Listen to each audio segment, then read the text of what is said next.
గాంధారి శాపం శ్రీకృష్ణుడికి. కురుక్షేత్రం యుద్ధం అంతా అయిపోయిన తర్వాత గాంధారి యొక్క క్షమాపణ కోరడానికి శ్రీకృష్ణుడు గాంధారి దగ్గరికి వెళ్తాడు. అమ్మ, నన్ను క్షమించు అని, నాకు తల్లి సమానం రాలే కాబట్టి నన్ను క్షమించమని కోరతాడు. 100 మంది కొడుకులు చనిపోయిన శోకంతో ఉన్నటువంటి గాంధారి కోపోద్రిక్తురాలయ్యి శ్రీకృష్ణుని శపిస్తుంది. ఆమె అతిపెద్ద తపస్సంపన్నురాలు, చాలా శక్తివంతమైనటువంటి మహిళ.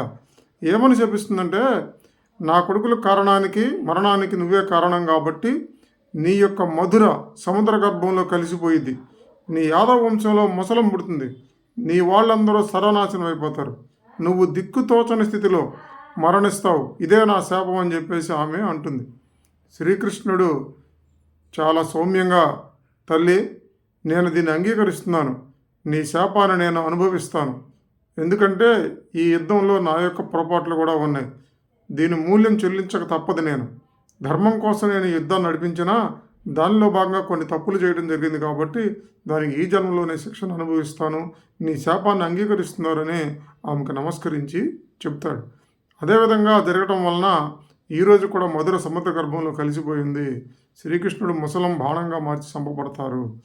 కాబట్టి యుద్ధం వలన మహాభారతం చెప్పే నీతి ఏంటంటే, ఈ యుద్ధంలో కొట్టుకోవటం వలన అందరూ నష్టపోతారు. చివరికి పాండవులు నష్టపోతారు, కౌరవులు నష్టపోతారు.